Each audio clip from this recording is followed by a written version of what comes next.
Welcome back to the newest episode of The Altar of Madness. This will be my continuing series of the 90s sci-fi series Babylon 5. Finally, I've gotten to the 5th season, the final season of the series. As I mentioned in my review of season 4, I thought it was a bit rushed because they didn't know if they were going to have a 5th season. So they wrapped up a bunch of stuff, and you can go back and look at that season, that video, and see how it transpired. But they pushed ahead with season 5, and with season 5 comes quite a few changes. I still think it's a bit lackluster, the worst of the seasons. I even rank season 1 above it. I think that has more of a replay value. But so there's a new captain, Captain Lockley, and she knows Captain Sheridan, who is now the president of the Interstellar Alliance. She was chosen by him. She sided with Earth, is what she says. She basically fought against Babylon 5, which is pretty interesting, and I don't really like her character. In the first episode, no compromises. Another thing I really do not like, Byron and the rogue telepaths that come aboard. Byron is a telepath who knew Bester. He was a psychop, and he left and went rogue. I mean, this kind of mirrors the Underground Railroad of telepaths, but completely different cast of telepaths, not even related to the Underground Railroad of Mars. They are looking for their own homeworld. But what do? They take refuge, instead of on another planet, on Babylon 5. They get on Babylon 5 and bar themselves into the brown sector. They ask for permission, but then they basically lock themselves in, and then they steal secrets from the diplomats. They act crazy, and Byron is supposed to be really honest, and really he is to a degree. He just wants a homeworld for the telepaths, and he is against the Psychor. And of course he doesn't like Bester. And this is one of the many plot lines throughout the first half of the season.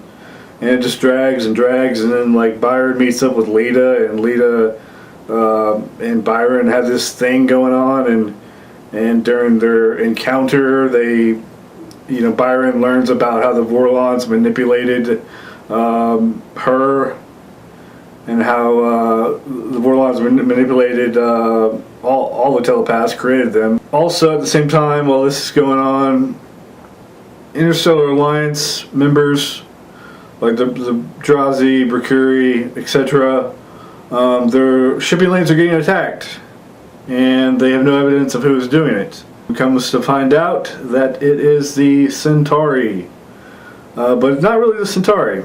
They have Centauri ships with these black orbs that remotely control the vessels, so there's no one on board. There's no Centauri on board. These black control devices really are attacking, and they're shadow technology from the Drakh, who are on Centauri Prime. And the Drakh have been using the Centauri to attack the shipping lanes to basically cause chaos, which is one thing that the shadows do. They create chaos. And so they cause mistrust between the Alliance and try to break up the Alliance. And when they find this out, Sheridan's like, whoa, okay, so the Narn, the Drazi, and the other races, except for Sheridan and the White Stars, all the other races, especially the Narn, they're like, hell yeah, let's go kill them. And so, back on Centauri Prime, the Regent shuts off the security systems.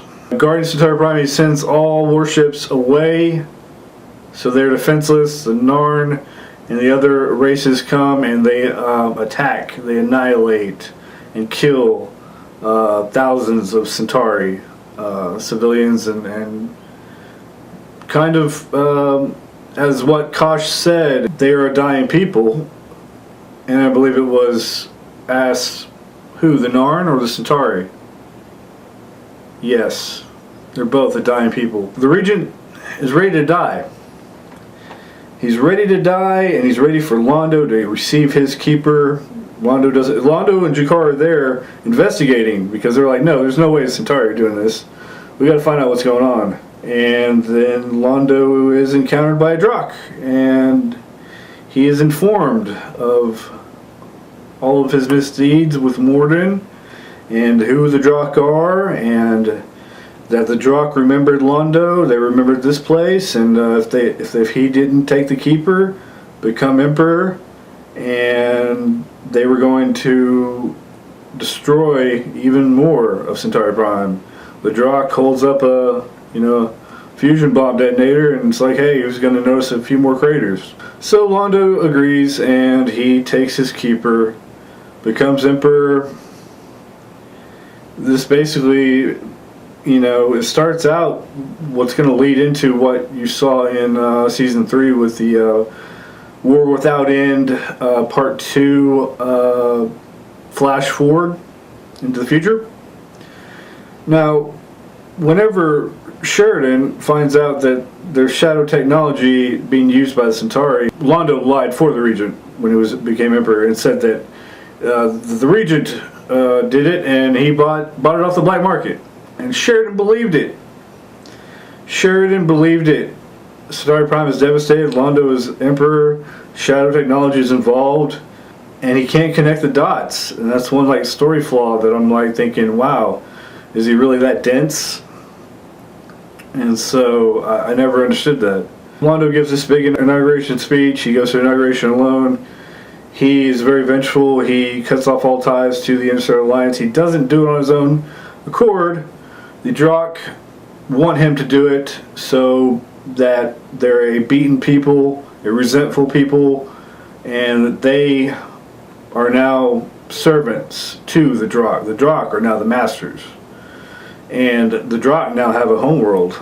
They have a place to amass their fleet for something bigger coming later, quietly waiting, and the Centauri have to basically, allow them to help them rebuild. But with the Interstellar Alliance and the sanctions against them, it really makes it impossible. That's why in the future you see everything's destroyed. Even more so, it seems. But anyways, so that's it. Vir goes and he becomes ambassador to Babylon 5. That is called The Fall of Centauri Prime. That is that episode. The telepath situation goes on at the same time.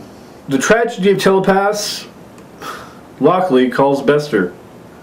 Lockley calls Bester to come solve the problem with the telepath. At that point, Garibaldi sees Bester, tries to kill him, and he can't because of the neural implant Asimov principle, the mental block. He can't do it. It's the rogue telepaths who are locked up in Brown Sector.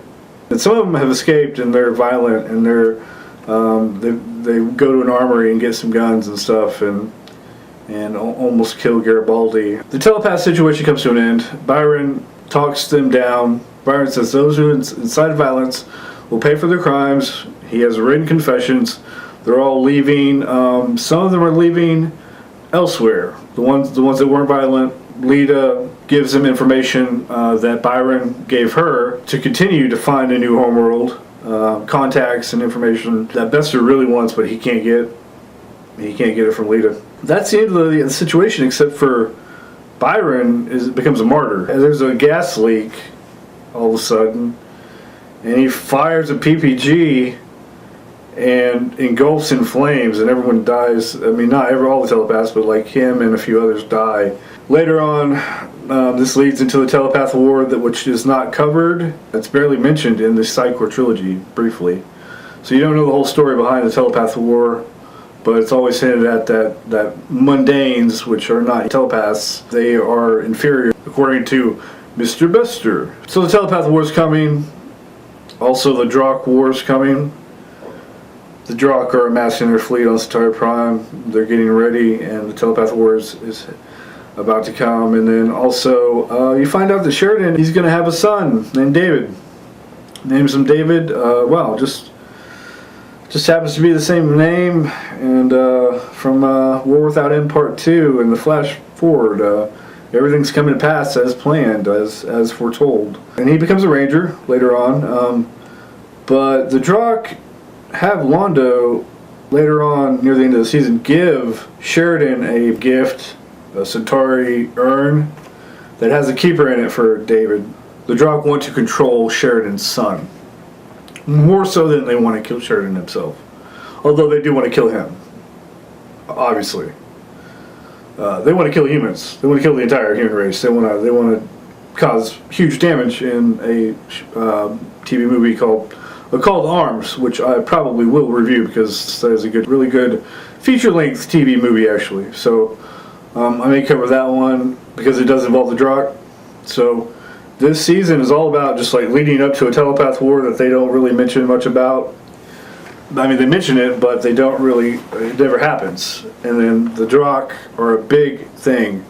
Londo getting his keeper was a major element that was cool to see. The Fall of Centauri Prime, that made the season for me. The first half dragged out with this whole telepath war and this, what's going on with the Centauri. And it was kind of obvious with the Drock being involved. Obvious, really, really obvious. There are a few other good episodes that are interesting. Day of the Dead.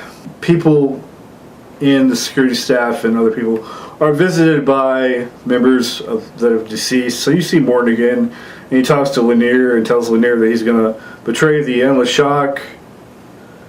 And he eventually does betray the Endless Shock.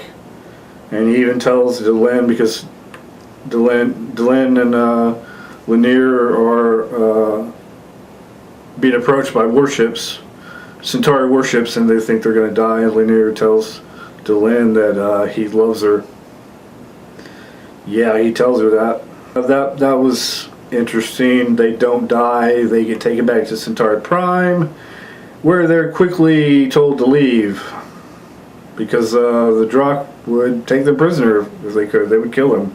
They have to leave, so that they don't want to, cause an alarm. The Drock have much work to do, and it's only just begun.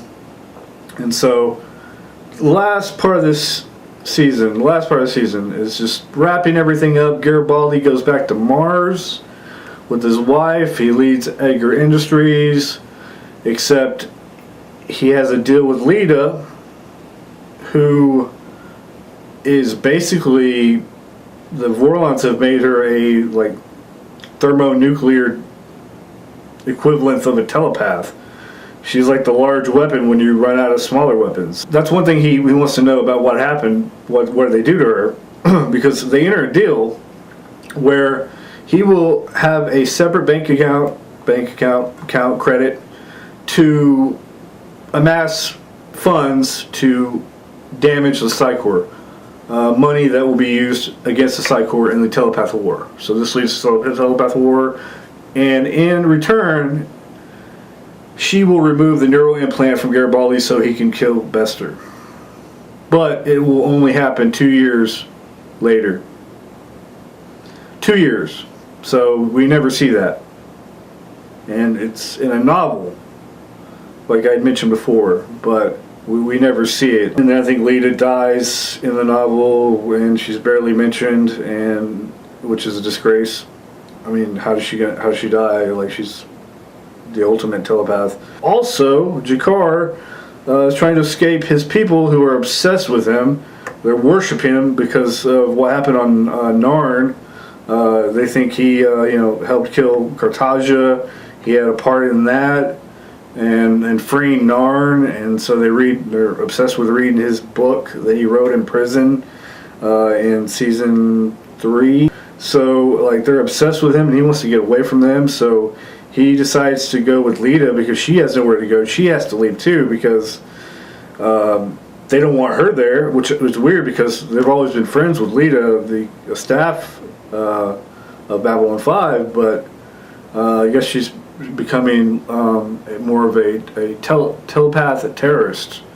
She's making dealings in the name of Byron, and there's a big martyrdom for Byron and free Byron, and Psycor headquarters getting blown up, and you see Byron's name is being written in the name of Byron. Well, Byron is an emo, Fabio looking weird.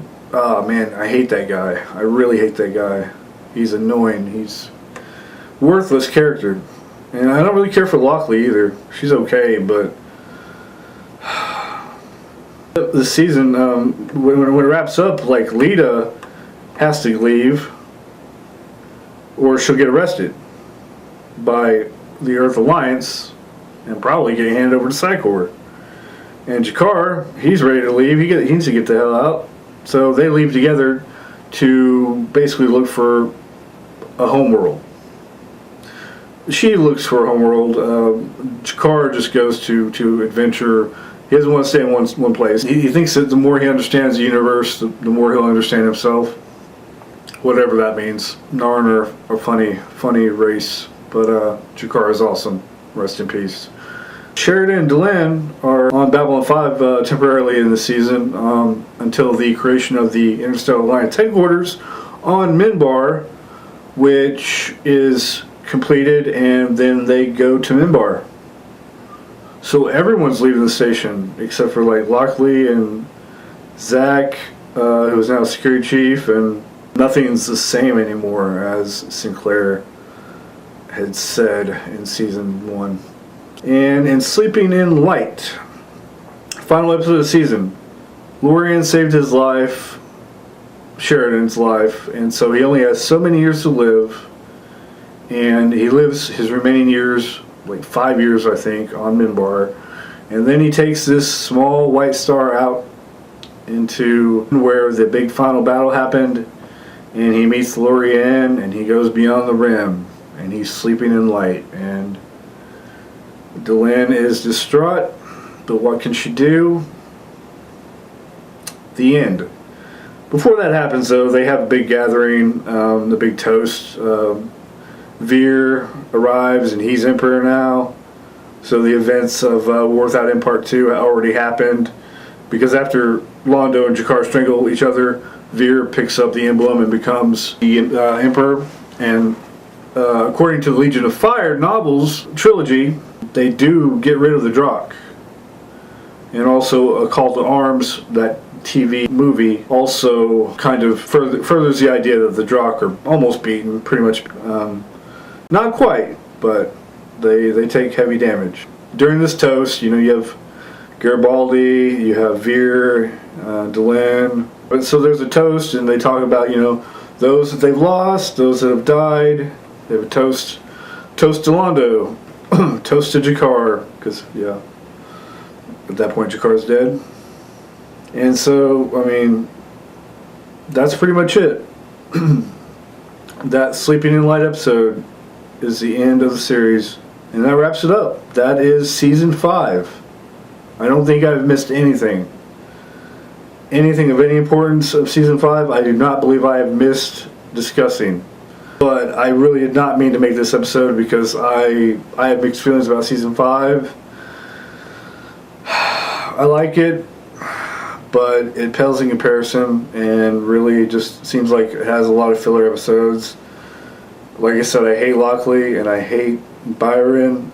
Things were just more interesting, in my opinion, when you had Vorlon's Shadows, Mr. Morden, and President Clark. And something was missing in this season.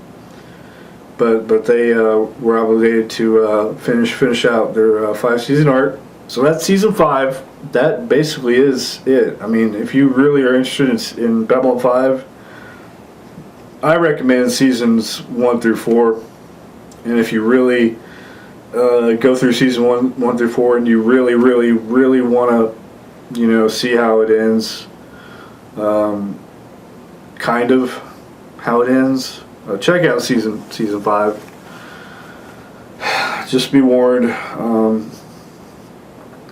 Byron is annoying, and Lockley is kind of lacks a personality, in my opinion. Garibaldi's always funny. I just wish he could kill Bester. So that is season 5. It is kind of predictable.